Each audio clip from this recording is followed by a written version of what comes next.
ഈ നിയന്ത്രണത്തിലൂടെ കടന്നു വന്നാണ് നമ്മളിവിടം വരെ എത്തിയതെന്നും നമ്മൾക്കിനിയും സുഖമായിട്ട് ജീവിക്കണമെങ്കിൽ ചില നിയന്ത്രണങ്ങൾ കുറച്ച് കാലത്തേക്ക് പാലിക്കണമെന്നും മനസ്സിലാക്കിയാൽ നമ്മുടെ ടെൻഷൻ മാറിക്കിട്ടും. നമ്മൾ സുഖലോലുപരായിട്ട് ധാരാളികളായിട്ട് വളർന്നു.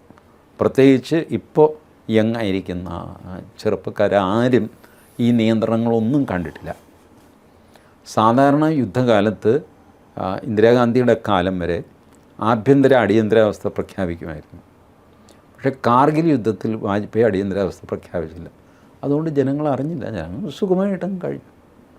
മറ്റത് മിണ്ടരുതെന്നാണ്, ഒരു മനുഷ്യൻ മിണ്ടിപ്പോരുത്, ഒരു ജാഥ പ്രകടനം ഒന്നും പാടില്ല. അങ്ങനെയെങ്കിൽ വാജ്പേയി അത് ചെയ്തില്ല. കാർഗിൽ യുദ്ധം നടന്നു. ഇപ്പോൾ ഓപ്പറേഷൻ സിന്ദൂർ നടന്നു. നമ്മളിപ്പോൾ എൻജോയ് ചെയ്തില്ലേ? അടിയന്തരാവസ്ഥയൊന്നും ഉണ്ടായില്ല.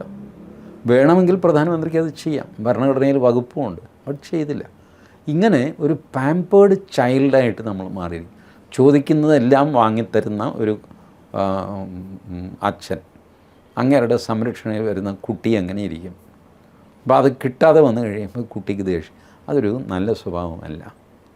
ഇങ്ങനെ ചില നിയന്ത്രണങ്ങൾ ആവശ്യമാണ്. ഇപ്പോൾ യുദ്ധമാണ്, പ്രശ്നമാണ്. ആ പ്രശ്നത്തെ നേരിടാൻ നമ്മൾ ഒരുമിച്ച് നിൽക്കണം. മാത്രമല്ല, ഈ 90 ലക്ഷം ആൾക്കാരുടെ ഓർമ്മ എപ്പോഴും നമുക്കുണ്ടായിരിക്കുകയും വേണം. 90 ലക്ഷം ആൾക്കാർ മലയാളികളായതുകൊണ്ട് അങ്ങ് സുഖിപ്പിച്ച് കളയാമെന്ന് വിചാരിച്ചല്ല ഞാൻ ഈ പറയുന്നത്. അവർ മലയാളികളല്ല. 90 ലക്ഷവും മലയാളികളല്ല, ഇന്ത്യക്കാരാണ്. അതിനകത്ത് തമിഴന്മാരുണ്ട്, ഗുജറാത്തുകളുണ്ട്, വഴിയെ പോയവരൊക്കെ ഉണ്ട്. സോ നമുക്കൊരു ഉത്തരവാദിത്വം വേണ്ടേ നമ്മുടെ ആൾക്കാരെ ചൊല്ലി? അതുകൊണ്ട് എന്തും ചെയ്യാം, എവിടെയും പോയി ഇടപെടുക, വരുന്നിടത്ത് വെച്ച് കാണാം, അങ്ങനെയൊന്നും ചെയ്യാൻ പറ്റില്ല. ഇപ്പുറത്ത് ഇറാൻ, അപ്പുറത്ത് ഗൾഫ് നാടുകൾ, അവിടെയാണ് നമ്മുടെ ആൾക്കാർ. ഇറാനിലുണ്ട് 150 പേരെ മറ്റേ ഇപ്പോഴും. എല്ലാവരും ഇങ്ങോട്ട് തിരിച്ചു പോരും വന്നിട്ടില്ല. 150 എണ്ണോ മറ്റേ ഇറാനിൽ കിടപ്പുണ്ട് ടെഹ്റാനിൽ. പോവില്ല.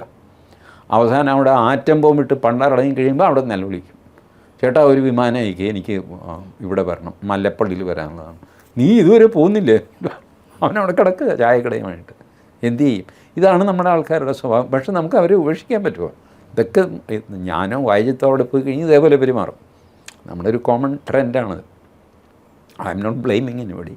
ബട്ട് ഈ ഉത്തരവാദിത്വം ഉള്ളതുകൊണ്ടാണ് റെക്കലെസ്സായിട്ട് ഏറ്റുമുട്ടാനും പിടിക്കാനും നരേന്ദ്രമോദി പോകാത്തത്. അല്ലെങ്കിൽ വെറുതെ പോയി ജനങ്ങളെപ്പറ്റിയൊന്നും ബോധ്യമില്ലാത്ത ആളാണെങ്കിൽ ഇതിന് മുമ്പേ പോയിട്ട് ആ ഡിസ്പ്യൂട്ടിൽ തലവെച്ചിട്ട് എന്തെങ്കിലും അങ്ങോട്ടോ ഇങ്ങോട്ടോ വഴക്കും പ്രശ്നമൊക്കെ ആയി നമ്മുടെ നേവിയെ ബലി കൊടുക്കുക, ഇങ്ങനെയൊക്കെ സംഭവിക്കും. ഇപ്പോൾ നമ്മൾ അതൊന്നും ഇല്ലാതെ ഈ അമ്പലപ്പറമ്പിലെ അടിയിൽ നമ്മൾ നമ്മുടെ കുട്ടിയെയും കൊണ്ട് രക്ഷപ്പെടുമല്ലോ. അങ്ങോട്ടും ഇങ്ങോട്ടും പോയി ഞാനൊന്ന് പൊക്കോട്ടെ, പോയില്ല, വേഗം അടി വരുന്നു.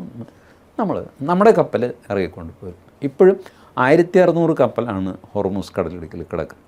അതിൽ 20 ഇന്ത്യയുടെ. 1600-ൽ 20. ബാക്കി മറ്റു രാജ്യങ്ങളിലൊക്കെയാണ്.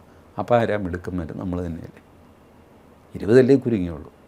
അപ്പോൾ ഇത് മനസ്സിലാക്കി പ്രധാനമന്ത്രിയോട് സഹകരിക്കുകയാണ് ജനങ്ങൾ ചെയ്യേണ്ടത്. പ്രതിപക്ഷം അത് ചെയ്യില്ല എന്നുള്ളത് ഏകദേശം ഉറപ്പായി.